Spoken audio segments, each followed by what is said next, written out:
Welcome to Gospel Tangents, the best source for Mormon history, science, and theology. I'm Rick Bennett. Joseph Smith's revelations outline the size of each priesthood quorum. Did you know that the Kirtland Temple had assigned seats for each member of every Aaronic and Melchizedek priesthood quorum? David Hall is going to tell more about how these quorums were supposed to be organized, as well as the multiple temples and people that were supposed to sit in those seats. Check out our conversation. As you told me, and I think this is hard to believe, you told me that all these ideas come from essentially Joseph Smith's revelation. Yeah, I started studying it in April of 1973. President Lee came out for a dedication of a stake center. And what happened is the priesthood leadership meeting before his visit went over time. And I had come there because I was in the bishopric as a young punk. I was only 26 years old, but the branch was small, or ward or whatever was small. And my wife stayed home because it was 30 miles away because she had a new baby. So I was just stuck there. I wasn't going to pick up my wife between sessions. And about 5 others of us were stuck there, waiting for the next session, right? Everybody else flew out to go pick up their wives. In come President Lee. Okay, we're the only guys there because it's an empty building, right?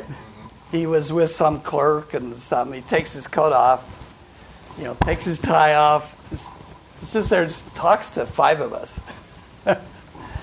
He was frustrated. It was amazing. General Conference had been the week before, and I've reread his articles before and after. He was frustrated over something, but he let it out.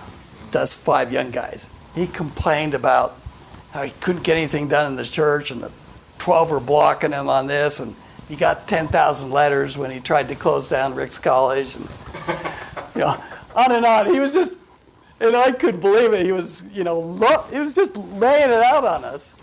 Wow. And finally he calmed down and said, look, you guys, you got to get into church history, and you got to get into the Doctrine and Covenants and learn what we need to do because we're not there at all. And he just left it at that. But I took it up. I was interested. I was interested in Scripture at the time, but I hadn't touched church history. Right. And when I started reading the blue church history books, the text to the plat and the text to the house plan is there. Not the documents, just the text, because it was also recorded in the Revelations. So it made it into church history, that very first book. And then it went from there. It's just so intriguing. It's just a mystery, right? It's kind of like the lost treasure, and so it just went from there, and I've driven my wife and family nuts with it ever since. I think I drove my wife crazy too. and they see me always changing it, right? Well, haven't you figured it out? No, we're still working on it.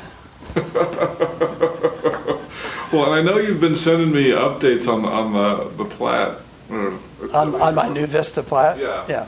And the amount of detail in there is just mind-boggling. But one of the things, would you be willing to share that story about the original plat, or the original map was not in the Joseph Smith Papers project originally? Can you tell about how it got in there? So what happened is, most historians and most people logically think that the later plats that were done by Joseph Smith were more to what he was really wanting, right? That's the storyline, right? And I've studied all of them, and there were several, right? And Joseph Smith did seem to prefer his last one. He carried around in his back pocket and everything the far west one. And he only had one temple. So it was also much simpler. Plus, he was selling the lots, right? So it was also useful for him to, okay, I've sold this one to Harvey, right? And this one to... So he was using it to record, his town sales. But anyway, those were the documents that were in the Joseph Smith Papers site.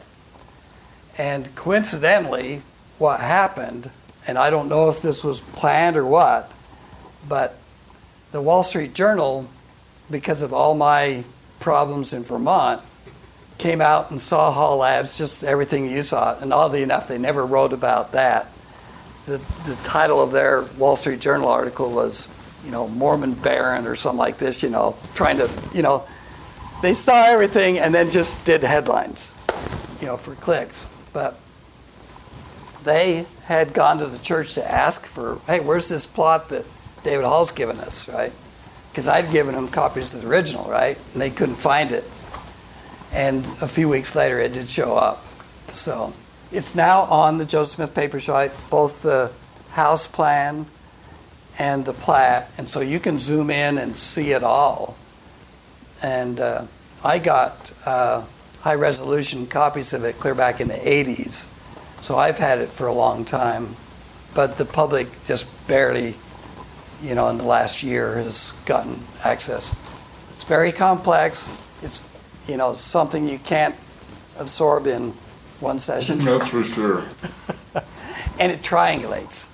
You have to take this with this, with this, with this to come to the solution. And so you can actually put those together side by side and create a massive community, right? Yeah. Yeah. And you like the original one better than the later ones? The later ones don't triangulate whatsoever. They don't work with the organizational structure. You don't have 96 villages anymore for the 96 elders because they added, lots or subtracted lots. You don't have the 24 temples, so each president doesn't have a temple, so you don't get that factor.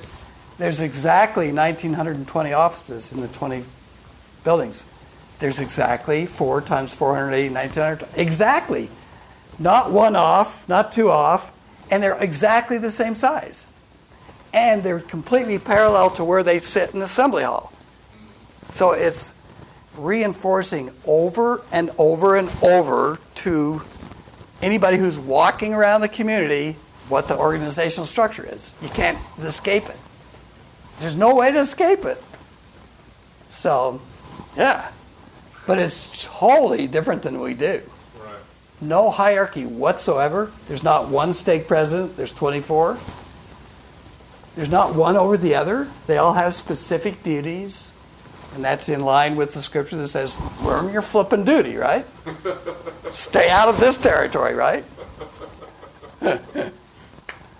And magnify your calling in that, right? But just that, right? Stay out of this one. This guy's in charge of the bank, not you, right? And they're all unpaid. It took me a long time to figure out that, but it follows Benjamin's approach. Nobody's paid in the whole community. All volunteer jobs. Wow. But it rotates right, and there's a board of trustees, the high council, that there's 4 groups of 12, right? And they together choose all the presidents, which are 4 times 24, right? That's a lot. So it's 1,920. And then all the captains, which is twice as many as 1920, 2 times 1920, they have their offices right in the village apartment buildings right at the entrance. And there's exactly 4 of them. So everybody knows where to go for their captain. The 4 captains together are the presidency of the branch, which is that 100 people. 10 branches make a village. 4 villages make a district. 24 districts make a community. It's spot on, exact to the number. No way of, you can't screw your way around it. So, but also really exciting. Yeah.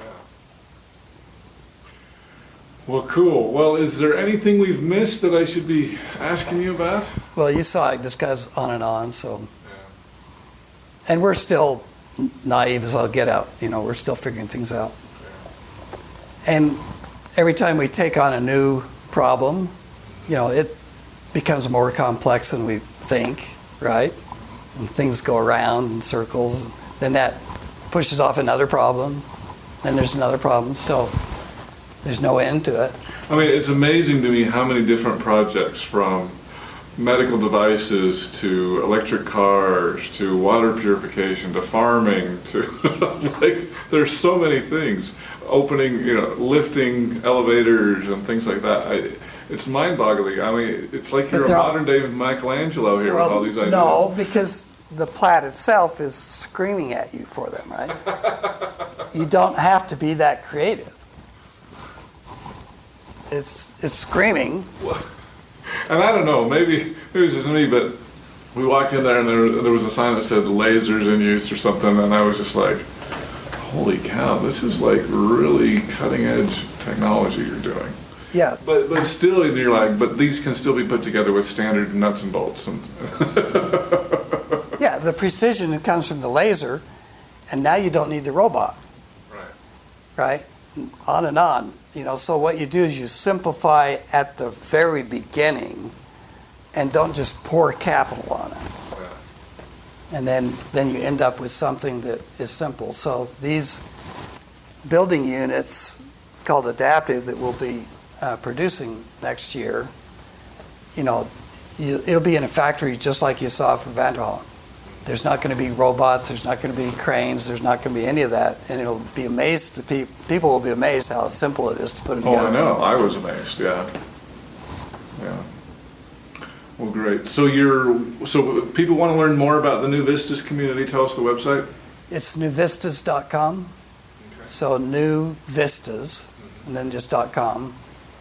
And we're way behind on our website, but it's, there's a lot there. And then if you go to halllabs.com, you can see a lot of the companies. Not everything, but a lot of the companies have. And then you can go to the individual websites from there and even buy product if you want. If you want a lifter for your garage, you can buy it right online. Oh, wow. If you want to buy a Vanderhall, you can go to a dealer. There's, the Harley dealer in Linden does Vanderhall as well. Oh, really? Oh, wow. I'll have to go check that out. Yeah. I really want one of your trucks.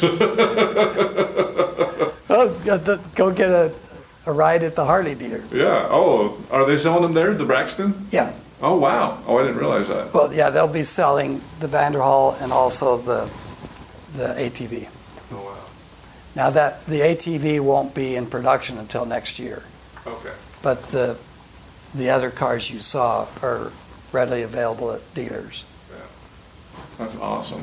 So, well, great. Well, David Hall, I really appreciate you for the lovely time. I want to come back with my family and show them what you showed me today. Have your son come see the laser. Oh my gosh, he will go nuts. It'll be awesome. Yeah. Well, I appreciate your, you're candid and you're friendly, so I don't feel stress, and it's, of course, as you see, I know it in and out. Oh yeah. So, but it's nearly 50 years I've been thinking about this, right? So it's not like I'm brand new at it. Right. Okay, thanks Great. for your time. Well, thank you so much for being on Gospel Tangents. Really appreciate it. I hope you enjoyed our conversation with David Hall, chairman of Hall Labs. David, it was so much fun touring your amazing businesses and inventions, and I feel like you're a real kind of Thomas Edison, Elon Musk, Bill Gates. I don't know how to put that. In fact, I toyed with the idea of saying Thomas Edison meets Joseph Smith for this episode. So anyway, the amazing inventions you do are just so cool. And it was so much fun to get to know you and tour your facilities. So thanks again, and I hope you have a great time on your upcoming mission. In our next conversation, I'm excited to introduce a leader, the chief high priest of the House of Aaron. His name is John Conrad, and he tells more about the founding of the House of Aaron with the first leader, Maurice Glendenning. They went to Colorado. That wasn't working out any better.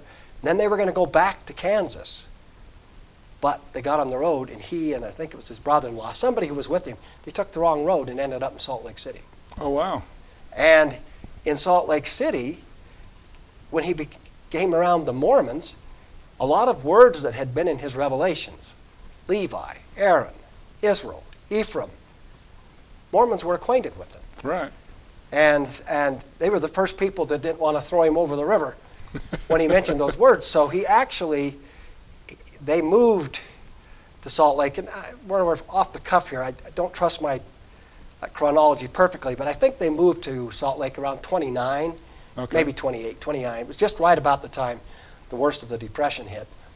Anyway, they joined the Mormon Church and developed some good friendships, but the writings which had served to connect them to the Mormons were a real blessing to some Mormons and other Mormons not so much. Mm-hmm. And so he was probably not officially a Mormon for more than a year. Oh, wow. And he was asked to leave because... So was he from a evangelical background before that? Yeah, or? I would say so. If you'd like to hear the entire interview uncut, please subscribe to patreon.com/gospeltangents for just $5 a month. Patreon is spelled patreon.com/gospeltangents.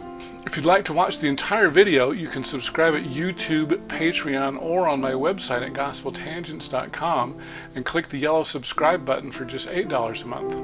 PDF transcripts are just $10 a month, and you can get those on patreon.com/gospeltangents or on my website. I'll send those to you as soon as I've finished completing it. If you'd like to get a paperback and PDF, just subscribe for $20 a month at either Patreon or on my website. Individual paperbacks are available at Amazon.com. Just do a search for Gospel Tangents Interview, and you can find all of our past interviews there. Show your Gospel Tangents pride by purchasing a t-shirt on our website at gospeltangents.com/shop. Subscribe on Apple Podcasts at tinyurl.com/gospeltangents. You can get our latest updates by friending me at Facebook, or you can also follow our page at facebook.com/gospeltangents. Become an insider and you can see the newest videos. Follow us on Twitter at Gospel Tangents. Click here to subscribe, here for a transcript, and over here we've got some of our great videos. Thanks again.